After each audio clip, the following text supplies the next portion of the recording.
Hello, humanity. Welcome back to another episode of the We Are Not Lonely podcast.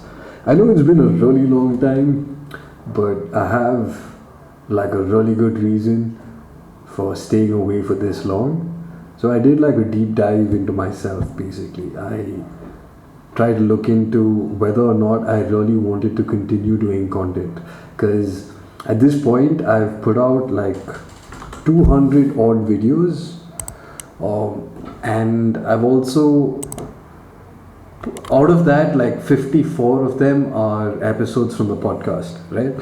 And I took a break. I wanted to interview people, but everyone I ask or about being interviewed on my podcast, they're all like, "Oh, I don't have anything interesting to say." So I don't know. Like I'm still putting out the energy that I want someone to eventually come on my podcast as a guest, but that's something that I'm gonna leave for the future, right? Okay, so let's see my content.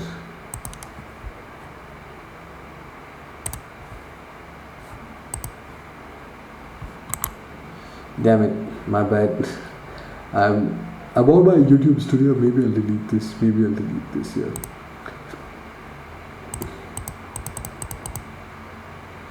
Okay. So I've uploaded 220 videos, out of which like 54 of them are episodes from the podcast, and I have 167 subscribers, which all in all isn't too bad, to be honest, right?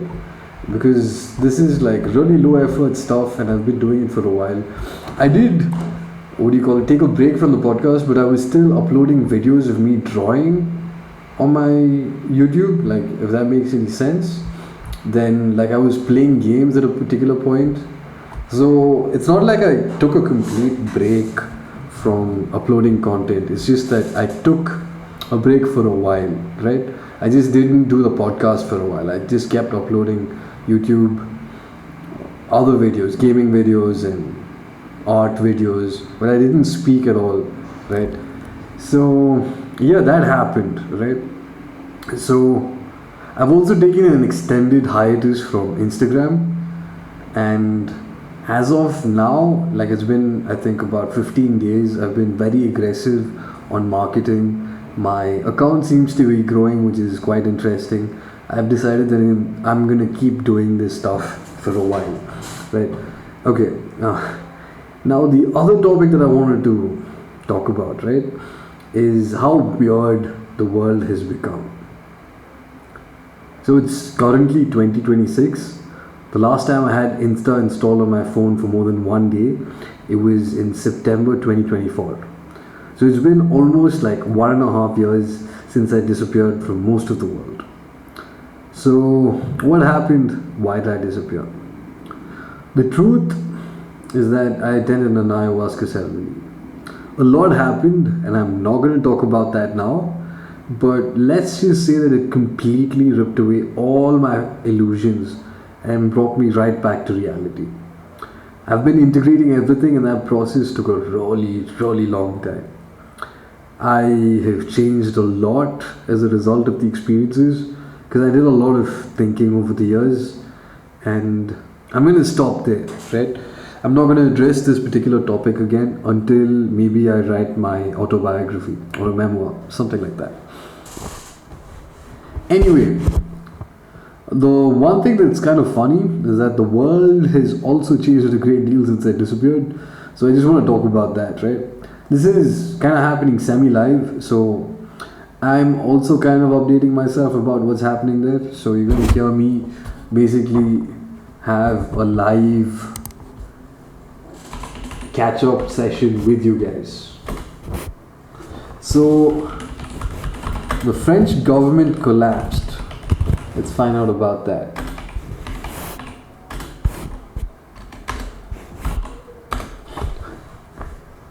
On 4th December, following its usage of Article 43 of the French Constitution in order to push a social service financing bill without a parliamentary vote, the government was toppled by a motion of no confidence. Oh, It was the first government to suffer such a fate since 1962 and was the shortest tenured. Okay, let's see. CNN. France's government has collapsed again, 9 September 2025. France's Prime Minister has quit after losing a confidence vote that toppled his government, plunging the country into a new political crisis. Francis Bayrou submitted his resignation to President Emmanuel Macron on Tuesday, who accepted it. A day earlier, 364 out of 573 lawmakers had voted against Bayrou's government, well above the 280 needed after his attempt to force through an unpopular plan to tame France's ballooning budget deficit. Macron will appoint a successor in the coming days, according to the Elise. I hope I got that right. His fifth prime minister in less than 2 years. What is happening? God, that is insane. Before he was ousted, Bayrou warned that getting rid of him would not resolve France's challenges. You have the power to bring down the government, but you do not have the power to erase reality, he told lawmakers. Reality will remain relentless, expenses will continue to rise, and the burden of debt, already unbearable, will grow heavier and more costly.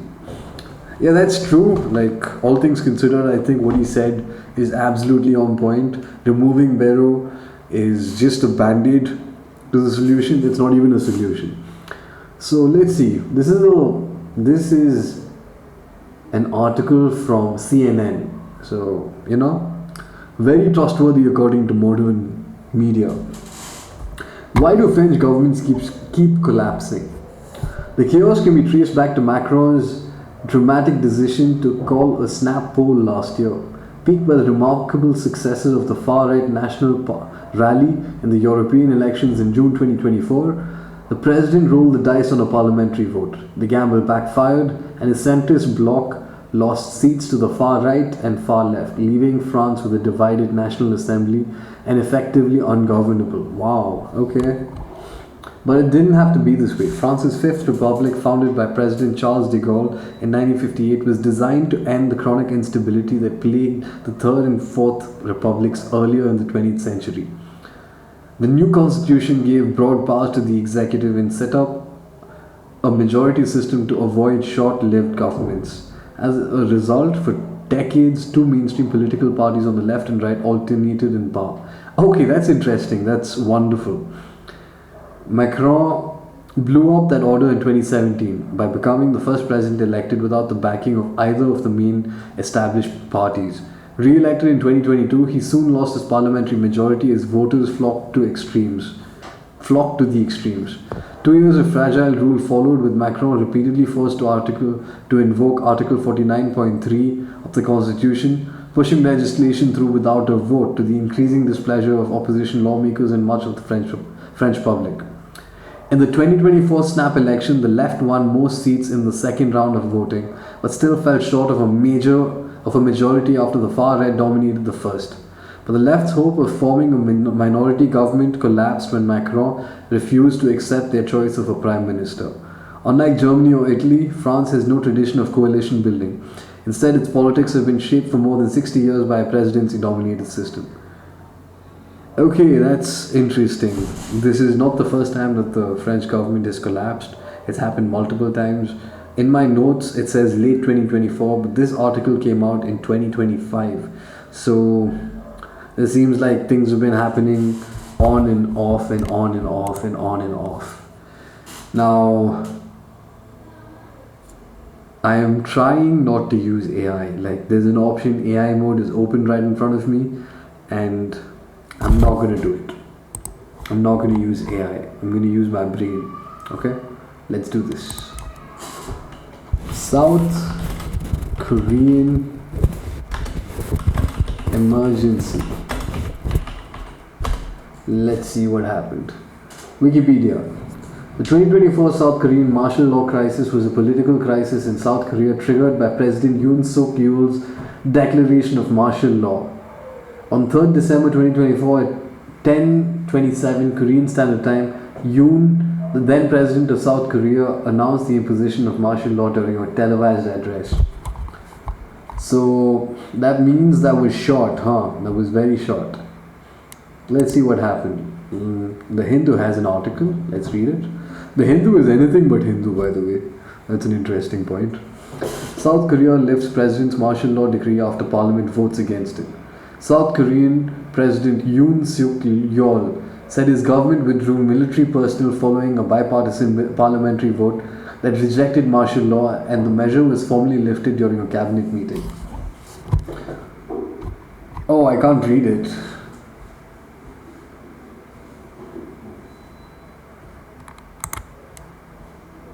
Let's see Al Jazeera. Al Jazeera. So apparently Parliament voted later in the evening requiring President Yoon to lift the martial law he had declared earlier. So he didn't have the support of his parliament basically. Parliamentarians were barred from entering the building according to local news outlet Yonhap. That's interesting. Entrance to the National Assembly was sealed on Tuesday.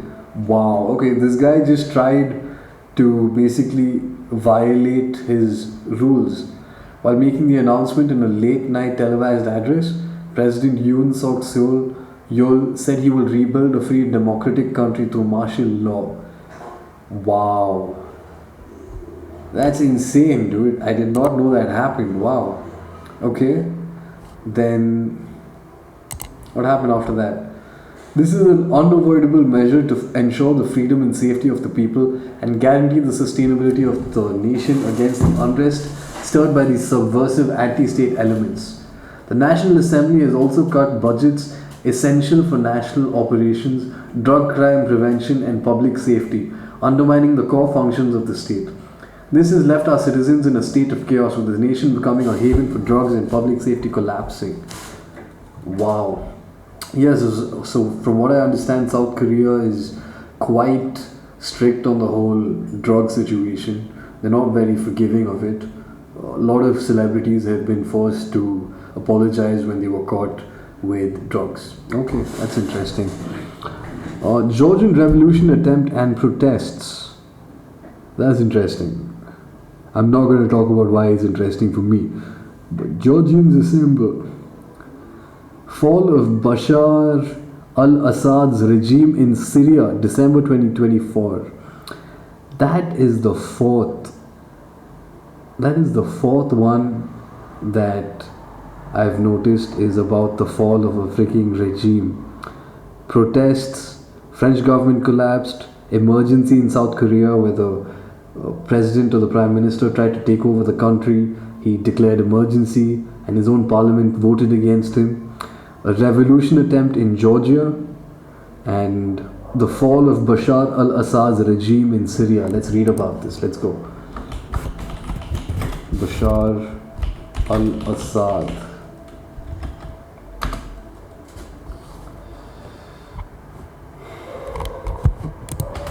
Regime collapse.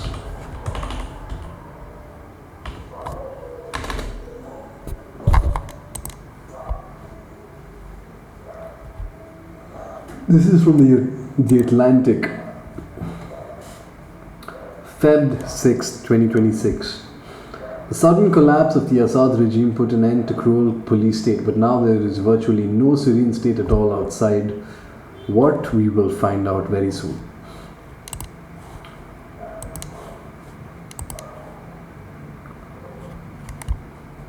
It's still loading. I want to see the next topic while I'm still here is Nepal's government overthrown by Gen Z.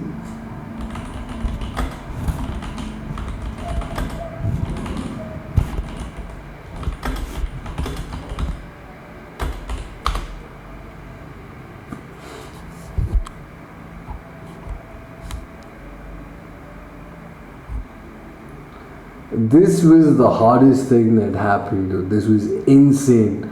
So this happened in September 2025. I remember seeing the news. I was on Instagram shortly for like a couple of hours and I saw the entire thing play out. People making reels. They elected their president or prime minister on Discord.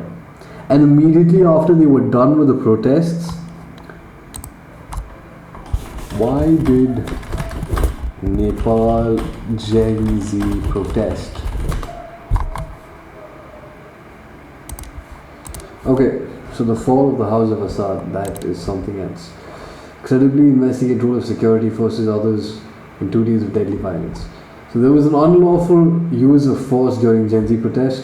Security forces in Nepal used disproportionate force against youth-led protests on September 8th, 2025, indiscriminately firing on protesters multiple times. Okay, wow, that's interesting. On a second day of violence, people, some apparently not linked to the Gen Z protest, set fire to prominent government buildings, assaulted politicians, journalists, and others, and attacked schools, businesses, and media companies. A new judicial commission to investigate the violence can only succeed if it acts transparently and ensures that those responsible for breaking the law are investigated and prosecuted. Security forces in Nepal used disproportionate force against youth-led protests on September 8, 2025, Human Rights Watch said today. The interim government led by former Chief Justice Sushila Karki, which took charge after the Prime Minister was forced to resign due to the protests, should investigate the excessive use of force as well as arson and mob attacks on individuals and buildings the following day, September 9th, including those who may have ordered any unlawful acts. Human Rights Watch found that police indiscriminately fired on protesters multiple times over 3 hours, killing 17 people in Kathmandu who had been demonstrating against corruption in politics and a sweeping social media ban imposed 4 days earlier at a Gen Z protest in the capital, Kathmandu, on September 8th. This sparked a second day of violence on September 9th, but forces appeared to fail to act when groups of people, some apparently not linked to the Gen Z protest, set fire to prominent government buildings, assaulted politicians, journalists, and others, and attacked schools, businesses, and media companies. The recent violence in Nepal included some serious human rights violations, and those responsible should be held accountable, whether they are security forces or political actors, said Meenakshi Ganguly, Deputy Asia Director at the Human Rights Watch. The government should ensure that the investigations are independent, time-bound, and transparent, and that no one found responsible for breaking the law is unfairly protected from proper prosecution. The Karki government has created a judicial commission of inquiry tasked with investigating the deaths of at least 76 people killed nationwide in the 2 days of violence, around 47 of them in Kathmandu, including 3 policemen. The Karki government should recognize and address corruption and the failure to ensure rights, such as an adequate standard of living, which spurred the youth protest, Human Rights Watch said. Human Rights interviewed 52 witnesses, victims, journalists, medical professionals, politicians, and sources close to the security forces. Verified photographs and video is posted to social media or shared with researchers, and visited hospitals and the scenes of protests and arson attacks. There is research focused on Kathmandu. On September 8th, between 12:30 and 4 p.m., police used lethal force to disperse young people after they gathered around the parliament, shooting people in the head, chest, and abdomen. Witness accounts and analyzed footage do not show the grave and imminent danger to life that would justify the intentional use of lethal force. Participants informed of the protest on social media, including the communication platform Discord, which is really interesting, I use Discord for work, began gathering around 9 a.m. and by 11 a.m. the crowd had grown significantly. As protesters advanced toward Parliament, some overran the single barricade on a street leading to the Parliament. Police used tear gas, water cannons, and batons to disperse them. Protesters gathered in large numbers around Parliament's main gate. Some threw stones at the police. At around 12:30 p.m., the government ordered curfew in the area, but protesters and journalists interviewed by Human Rights Watch were not aware of any announcement. Close to 1 p.m., things became really bad, said the journalist who heard gunfire and sheltered with a colleague near the Parliament's compound front wall. A bullet whizzed between me and another journalist. None of the witnesses interviewed heard any warnings before police used lethal force. Police gunfire continued intermittently for hours. At around 1:40, police shot a 20-year-old university student through the shoulder. When I was shot, there was no violence, the student said. It was very peaceful. Out of nowhere, they started firing. Her surgeon confirmed her injuries. On the afternoon and evening of September 8th, a protester said a police unit he identified as the Special Task Force detained him along with 33 other people on Parliament's grounds. He said they were beaten and threatened. They were only released the following afternoon. On September 9, protesters across the city attacked police stations, looted weapons, and forced police to flee. 3 policemen were killed in mob attacks. Police officials and pathologists who conducted post-mortem said. In many places, members of the public participated spontaneously in arson and other attacks. Mobs severely beat politicians and set their homes on fire. Some, including the then Prime Minister, had to be rescued by a military helicopter. Key government buildings, including the Parliament, Presidential Palace, federal offices, and the Supreme Court, were set ablaze. Schools, hotels, and private properties were also set on fire. Thousands of prisoners were freed after attacks on jails. Several witnesses alleged that some mob attacks were selective and questioned why security forces did not do more to stop them. The attacks were very targeted, a businessman said, noting that neighboring businesses were typically left unscathed. Numerous witnesses said that the security forces were largely absent as arson spread across the city on September 9th, failing to protect individuals and properties under attack. This is interesting, man. So basically, there was a protest, and Gen Z spread news of the protest using Discord, and a huge crowd gathered. The crowd grew bigger, they were largely peaceful, and suddenly the police started firing at them. That's the summary so far. And when this happened, a guy was shot through the shoulder. Apparently there was no warning at all, they just started shooting. And the following day, on September 9th, people started attacking police stations. 3 policemen were killed. Multiple properties, including government buildings, the Supreme Court, all of them were set ablaze. Certain businesses said that the attacks were targeted. Apparently, like, there were no security forces on the second day, and people just went crazy, essentially. Yeah, that's the situation. Damn. September 2025 violence. Protest route. Start of the protest was in Maitigar Mandala on Madan Bandari Road, and they moved towards the police barricade by the federal parliament. And yeah, that's incredible, dude. Protesters toppled a police barricade blocking the route to Parliament in Kathmandu, Nepal, September 8th, 2025. Yo, that's insane. The Parliament building was later set on fire by unidentified people. That's the best part. Okay, so I looked at why did Nepal Gen Z protest. What is the main reason? Gen Z protests were a series of student and youth-led protests that occurred in several countries during the 2020s. The protests in Bangladesh in 2024 are widely cited as the first successful Gen Z revolution, inspiring other Gen Z protests including Nepal, Indonesia, Philippines, Timor-Leste, and the Maldives, as well as in other parts of the world. The protests began in Asia in what has been described as the Asian Spring, but in 2025 the protests spread to Africa and other places. To date, the earliest known use of the term was in an opinion piece by French market research company Ipsos, published on 8 December 2019, referring to the Fridays for Future 2019 protests. Although the causes of the protests are different in each country, they have generally been in response to inequality, declining standards of living, corruption, democratic backsliding, and authoritarianism. Social media has been a common tool for activism and coordination. Some protests, like in July Revolution, Bangladesh and Nepal, have resulted in the overthrow of national governments. In Bangladesh in particular, it saw the emergence of the first Gen Z political party, National Citizen Party, whose candidates became the world's first Gen Z leaders, elected as members of parliament of a government. Wow!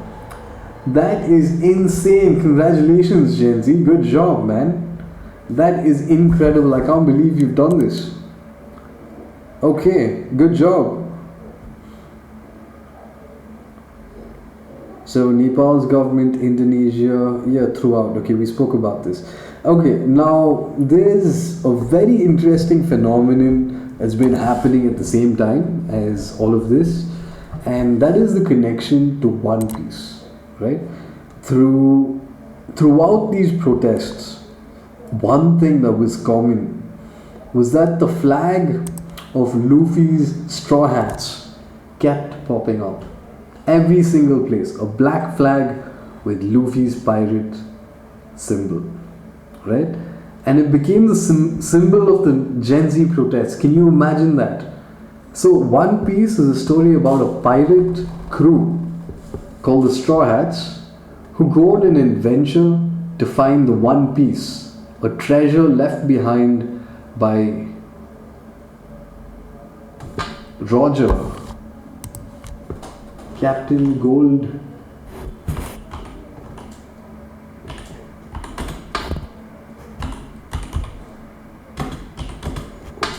Yeah. So the One Piece is real, and it's the treasure left behind by Goldie Roger, the Pirate King. And Luffy's entire goal is to become the Pirate King. So what happens in the story is that they travel across the world on their ship, and wherever Luffy sees injustice, he just goes crazy. Now, Luffy has eaten something called the gum fruit, is it? Gum.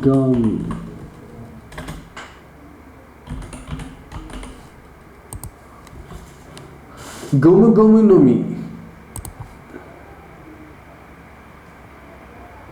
The Gomu no Mi. It's a paramecia type devil fruit that grants the user's body the properties of rubber, effectively making them a rubber human. Originally, the fruit was called Hito no Mi and classified as a mythical Zoan type fruit that allows one to transform. I'm not going to say anymore. I mean, the truth is that we know there's been a lot of spoilers, but I'm going to try my best not to join the spoiler list. Alright? Okay, cool. Wonderful. So the Nepal Gen Z protests happened. There's been, like I said, like protests in Indonesia, all of that. So the interesting thing, like I said, the Gen Z protests everywhere.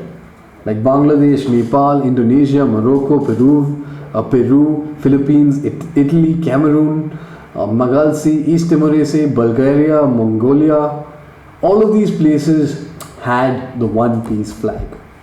And that's just incredible to see the effect of manga. I mean, it's inspiring people to fight against tyranny. That's manga. Let no one tell you. No one should tell you that manga is just for kids, man. It topples governments. Just remember that. So the next thing is the current trade war or trade war-like situation between the US and India.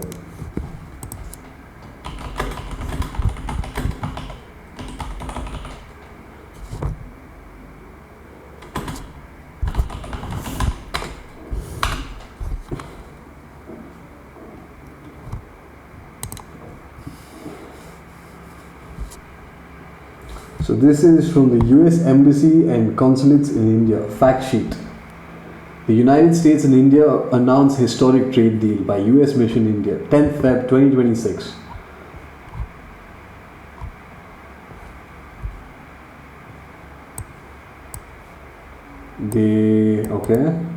Trump agreed to remove the additional 25% tariff on imports from India in recognition of India's commitment to stop purchasing Russian Federation oil. Accordingly, the president signed an executive order last Friday removing that additional 25% tariff. Given India's willingness to align with the United States to confront systemic imbalances in the bilateral trade relationship and shared national security challenges, the United States will lower the reciprocal tariff on India from 25 to 18%. This is a 7% decrease. Okay? India will eliminate or reduce tariffs on all US industrial goods and a wide range of US food and agricultural products, including dried distillers' grains, red sorghum, tree nuts, fresh and processed fruit, soybean oil, wine and spirits, and additional products. India intends to buy more American products and purchase over 500 billion of US energy, information and communication technology, coal and other products. India will address non-tariff barriers that affect bilateral trade in priority areas. The United States and India will negotiate rules of origin that ensure that the agreed benefits accrue predominantly to the United States and India. Okay. India has maintained some of the highest tariffs on the United States of any major world economy, with tariffs as high as an average of 37% for agricultural goods and more than 100% on certain autos. Interesting. It also imposes highly protectionist non-tariff barriers that have banned and prohibited many US exports to India. They will implement this framework and work towards finalizing the interim agreement with a view to conclude a mutual beneficial BTA to lock in benefits for American workers and businesses. Of course, BlackRock has also entered India, just putting that out there. Like today I got the news that BlackRock has entered India. This is insane. So basically India and the US have been caught in an incredible tariff war because India purchases Russian oil, Russian crude, which it then refines. The hypocrisy is that Europe also purchases Russian crude, and that's interesting. Anyway, let's talk about the total gold price increase total.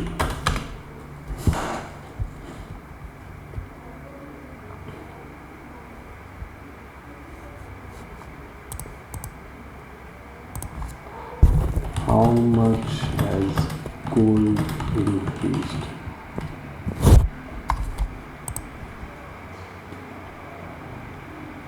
Okay, so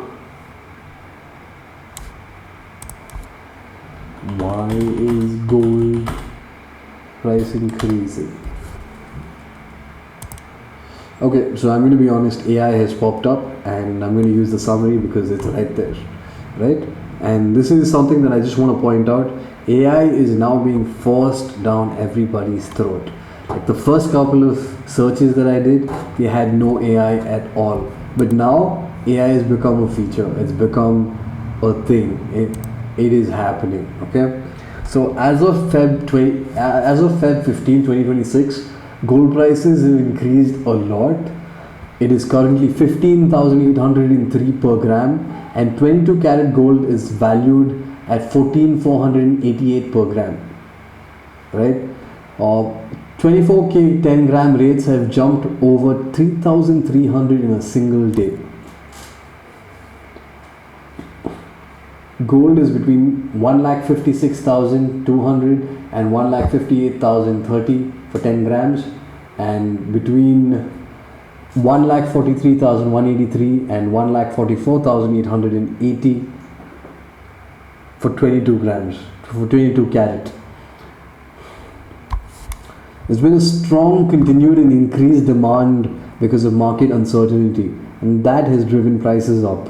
There's been a slight dip earlier in the week, but there's also been a high demand for jewelry during wedding seasons and festival seasons, and because of that there's been high prices consistently in India. Okay, so how much has gold increased in a year? Gold prices have seen a massive surge, increasing by approximately 70 to 75% over the last year, driven by high demand and economic instability. In India, 24 karat gold rose significantly, often exceeding 70% returns in a year. This also reflects a record-setting trend for the safe haven asset. In a year, it's increased 73.95% to 74.93% in USD and INR respectively. The 52-week range, gold futures have ranged from 2866.30 to 5628.80. That's almost double. The performance drivers are geopolitical tensions, central bank buying, and inflation concerns. Because of that, concerns have fueled this rise, and basically over 400% gains in a decade. Why is gold increasing? Let's talk about that, right? And this is important, because our next topic is the idea that we are halfway on our way to a crisis. Why? Gold prices are increasing because of geopolitical instability. There are conflicts in the Middle East and Europe, and because of that, there are trade tensions, and investors are basically buying gold because it is a safe asset, it retains its value really well over time, and if you own gold during a war, it's a really good thing. Alright, so global central banks are actively stockpiling gold to diversify their reserves, reducing reliance on the US dollar. The dollar has become weaker, gold has become more affordable for buyers using other currencies, and that has led to global demand increasing. Investors are using gold to protect their portfolios against eroding purchasing power. This is a really important point. This means that inflation is on the rise across the world, right? And this is not even the worst part, right? During the entire situation, so I'm just going to mention it a little out of turn, but the Epstein situation is happening, and Pam Bondi is talking about the Dow, the S&P 500, the Nasdaq. She says all of these are up. The economy is good, which means the rich people are enjoying. The rich people are becoming richer. The poor people are becoming poorer. That's unsaid, but that's the truth, right? And because of that, there's geopolitical instability around the world. And this has led to a massive gold price surge over the years. It's incredible. So I've been like investing in gold myself. It's not much, but I'm investing. It's like a thing that I'm doing, right? And yeah, the returns are pretty good, man. I can say that much. Total savings is in a good range.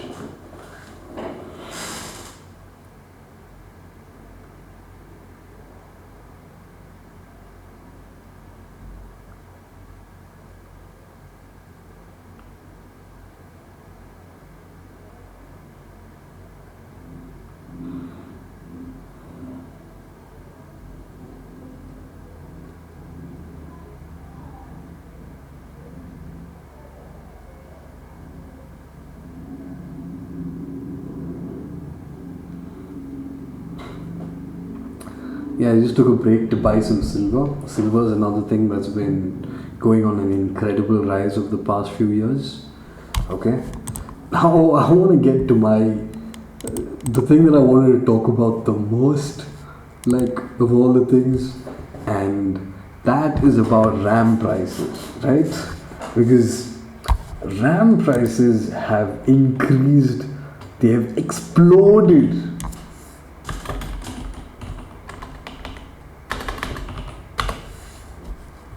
RAM prices have experienced a significant surge, with costs in some cases rising over 300% compared to late 2025. A 32 GB DDR5 600 kit is now priced between 250 to 360, while 32 GB DDR4 kits range from 160 to 180, driven by shortages and high demand.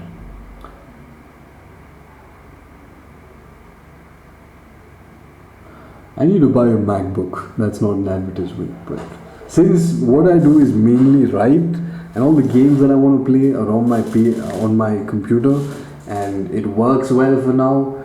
And or should I just buy a gaming PC, dude? If I get a MacBook, it means I can travel, and then I'll have like 3 out of 4 Apple devices. I already have an iPhone, I have an iPad. If I get a MacBook, it's the holy trifecta, and yeah, that'll be interesting.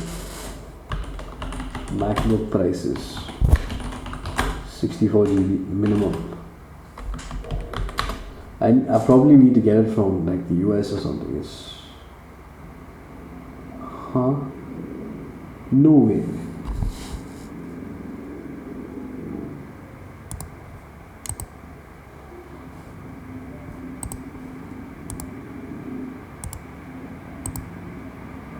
Oh, M5 is out, huh? That's interesting. Let's see. I need to get some money. And that's the thing. I'm gonna earn a lot. So it's 40k per month.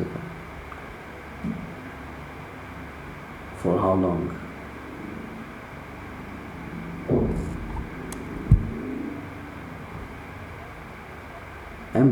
No.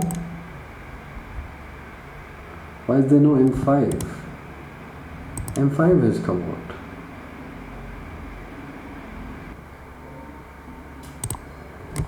Okay. So I want a MacBook Pro. That makes sense. It cost me about 6 lakhs. I need to make at least a lakh per month to be able to afford the MacBook that I want. So that's gonna happen. Wonderful. Okay. So 64 GB RAM is worth 80,000k. Trident, G-Skill Trident. It's got DDR4 basically, so it's not even DDR5. DDR5 is not even mentioned. That's how much it's not available. No, DDR5 is available. It's 85k. Again, Trident. That's insane, man. Okay. So my, what do you call it? My laptop replacement is worth 6 lakh rupees. God damn. Damn. Straight up.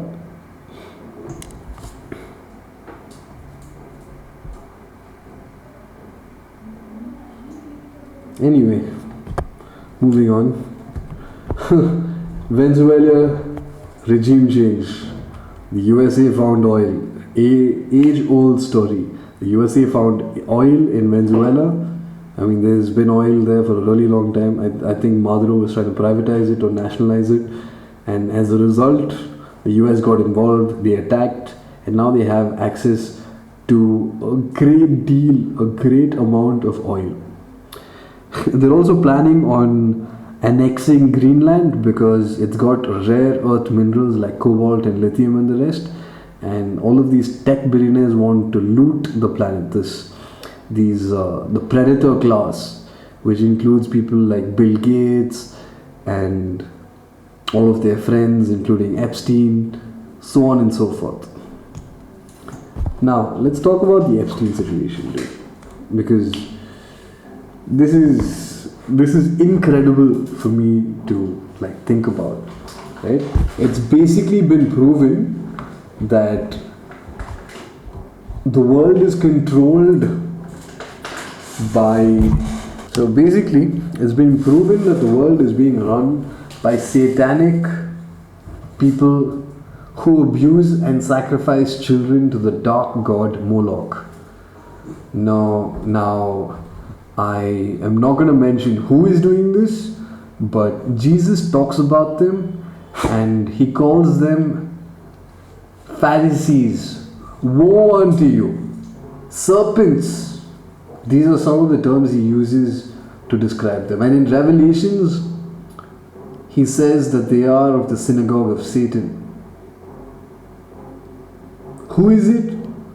Well, I'll let you find out. Go do some research on your own. Go to Revelations, search for the part where Jesus says they are of the synagogue of Satan. And I'm not saying this on purpose. I'm not saying it out loud because I want y'all to figure it out. Yeah? And soon it's going to become illegal to even notice things like this. They're going to be passing a law which is going to restrict everybody's freedom, so-called freedom of speech. And they're going to be oppressed. Christians, letting you know right away, right now, that your test is coming. Will you bear witness to Jesus Christ as the Lord and Savior, as your Lord and Savior? Or are you going to accept the mark of the beast so that you and your family can survive? Your test is coming. Straight up. This is not even a joke. Right? So it's been proven, right? Like Jeffrey Epstein has ties to a certain institution and He's basically got a group of people that abuse children. This is real. They've admitted it. And nobody's doing anything in the US, right? Because in India, they found out that the Prime Minister's name was mentioned in the Epstein files, and there was a protest. But the funny thing is, they don't know the context. They were talking about him. It's not like Modi visited Epstein Island, right? But yeah, I don't know. So this is the situation right now. The world is going through this incredible freaking phase. So I'm going to make some predictions. Things are going to get really bad starting after Feb 2028. Things are going to get really bad. Okay, it's going to become like things are going to get so much worse. By then, things like the mark of the beast, all of that is normal. It's just a part of society. Things are going to be put out. They're already being prepared to be released this year. Okay? And the Jewish Messiah is coming. The Mashiach is coming. And I'm just going to say this straight up. Okay? There's only one Messiah who's coming back. And his name is Yeshua, also known as Yesu. So you're going to be tested. He's going to come back, but before he comes back, there's going to be a false prophet who pretends to be the one, and he's going to cause everybody, great and small, to receive a mark on their right wrist or on their forehead, the mark of the beast. And no man may sell or trade or something like that without the mark of the beast. This is going to happen. This is not fiction anymore. This is reality. It's coming near you. It's coming to a store near you. So yeah. Let's see, what else do I have? Didi got locked up. There's a lot more that I want to say about the whole Epstein situation. Like I'm gonna keep going back to it because it's unbelievable to me that as a society we are complicit in this particular situation, right?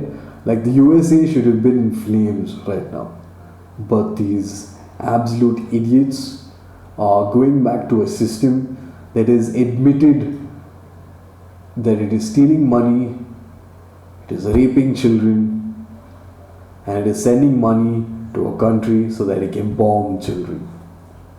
This is the biggest mass sacrifice that is happening. There's another word for this, but I can't say it.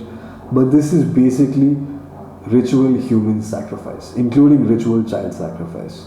That is what is happening right now. And there's a certain sect of people who believe that God chose them for some reason, and that they are God's chosen people. They are special, that they are different from us. They have a different genetic makeup. Compared to them, we are cattle. We are goyim. Right? This is absolute fact. People like Ben Shapiro will not accept this. He'll say it's a really bad reading of the Talmud or something. But the fact remains that the Talmud says that Jesus is now burning in hell in a pot of excrement, and that his mother Mary was a whore. Basically. This is what the Talmud says. So, with all of this in mind, I'd just like to remind you that the end is coming. It's going to take time. Like, things are going to get bad in 2028. They're going to get progressively worse once 2030 begins. Okay? That's going to be an intense freaking period. There's going to be a conjunction from basically the second quarter, like the middle of the year, March to July, almost 4 months, right? There's going to be an intense conjunction where people become a lot more wicked. Then throughout 2031, there are going to be like things get worse, right? There's going to be eclipses, there's going to be hardcore eclipses, and then what happens is there's going to be a huge economic crisis in 2032, maybe in the beginning, maybe it might happen in 2031. The exact science is off, right? But around that time, during 2032, we'll be going through a financial crisis. And this is going to be the last financial crisis. This is the time that they make the most amount of money, they loot us, and then they unleash AI to control us. Because now you have AI, you have a chip, you've got people connected to the chip, you've got people using AI directly, like from their brain. AI becomes a part of their brain. Of course, this increases like intelligence, and there's going to be a huge gap between people who have the chip and those who don't, right? Because people who have the chip are just going to be on another level. They have access to the entire world's information, they have Wi-Fi right in their brain, and they have a lot of privileges. But what they don't have is the grace of God, because they've abandoned it for material pleasures. And then they say that Jesus will come and the end of the world begins. There's an incredible war where he brings down the entire army of heaven, saints, angels, all of them are part of the army. He has horsemen, all of them. All of this happens. And that's how the world ends. I just thought I'd let you know. Yeah. Oh yeah, the final thing, of course, is that P. Diddy got locked up. Now he's connected to Epstein. So the thing was that Hollywood is part of the same ring. So now we have two rings that are connected with political power, people who are famous. So Trump was actually a celebrity before. He was a celebrity businessman. He was a celebrity billionaire before he became the president of the United States. And he was part of Hollywood. He's appeared in the movie Home Alone. And I just want to say that Hollywood is its own entire world of how messed up it is. And P. Diddy used to do a lot of weird stuff. There's a documentary about him. It's been paid for by 50 Cent, who just did it for the love of the game. Incredible guy. Anyway, so that's the situation. That's what's happened since I left the world. And it's incredible to see how much the world has changed, right? Like P. Diddy, Epstein, those are just sides of the same coin, just showing you that everyone you know, everyone that you look up to, they're part of a giant pedophile ring. All of Hollywood, all of Western civilization. Bondi has come out and said this like straight up, saying that if they released everything that's in the Epstein files, the Western world would be chaos, and they can't have that. So they're not going to do it. And people don't care, right? They're complicit. They're going to get the mark of the beast. But it's okay, like all of this has been written. It's all in people's fates. So things are going to happen. Enjoy your journey. That's about it. Yeah, I'm going to see you in the next one. Take care. Bye-bye.